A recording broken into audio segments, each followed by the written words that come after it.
Étienne Edmond Omichon, né le 15 octobre 1884 à Châlons-sur-Marne, dans l'ancienne région Champagne-Ardenne, fils du colonel Omichon, dirigeant de l'école de l'artillerie, et fils de Claire Peugeot, connut son point de départ de l'incroyable aventure qui l'attend à Lyon, où il a emménagé avec sa mère à l'âge de 8 ans, suite au décès de son père. Pour s'évader, Étienne Omichon s'intéressait à ce qui était très loin ou très ancien. En somme, il gardera toute sa vie ces deux passions qui sont l'astronomie et la paléontologie, qui constituent l'étude des fossiles.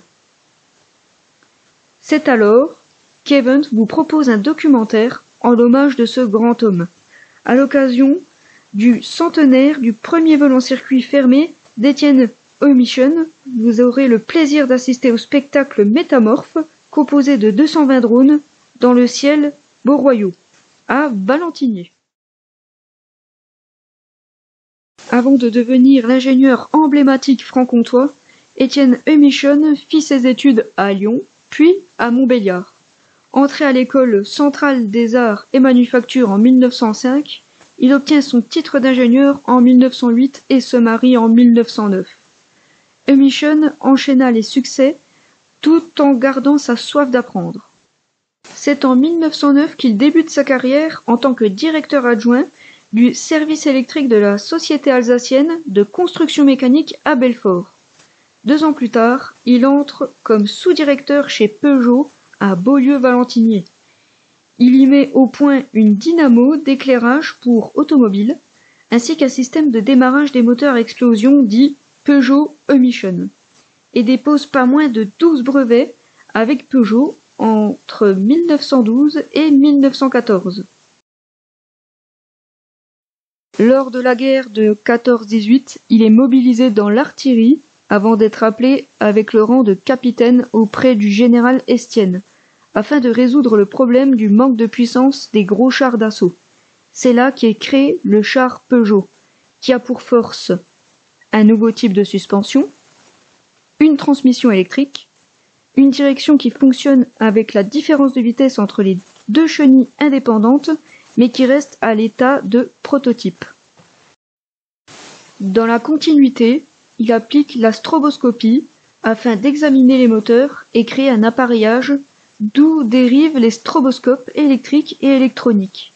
Suite à cela, il combine cette technique à la radiologie, l'étude du vol des oiseaux et l'étude du vol des insectes.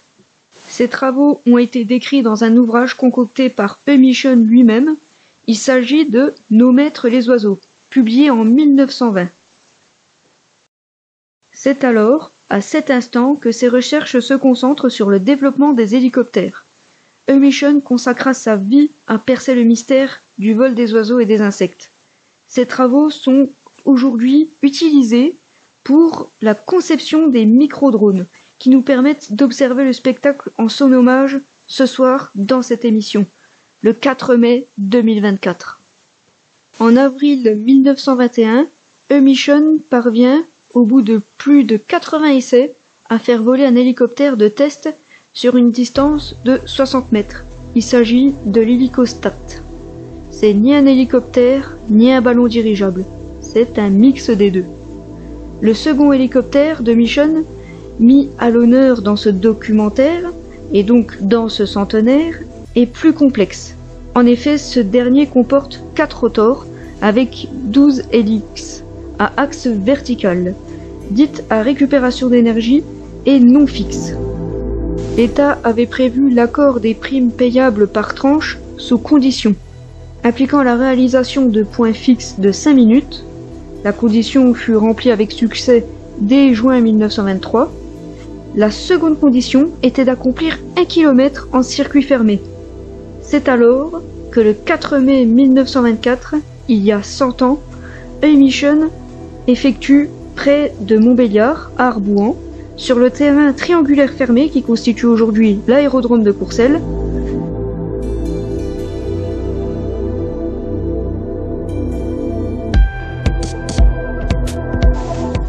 le fameux vol de 1 km. Et ce fut un véritable succès. L'hélicoptère est né.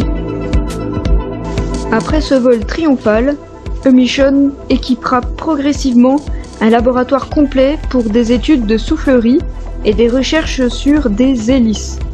Ainsi, le laboratoire Mission Peugeot voit le jour en 1925 à Valentigney et devient le laboratoire Mission en 1930. Mais les services officiels ont décrété que l'hélicoptère est sans avenir. Ils se sont trompés car aujourd'hui, nous connaissons les hélicoptères à grand rotor horizontal et un petit rotor vertical en bout de queue de l'appareil. Aujourd'hui, l'utilisation de l'hélicoptère moderne est essentiellement militaire. Il est également utilisé lors de missions de sauvetage à des fins d'accès et à des zones difficiles, et moins fréquemment à une utilisation civile. De ce fait, en 1936, Etienne Mission abandonna les recherches sur les machines volantes, suite à l'avis des services officiels à ce sujet. En 1939, il sera élu professeur au Collège de France et donnera des leçons magistrales concernant les structures organiques et leurs fonctions, avec le point de vue de l'ingénieur et du physicien qu'il était. Ces leçons s'appelaient mécanique anatomique. Mission fit son énième leçon au Collège de France le 11 juin 1955 et mourut en juillet 1955.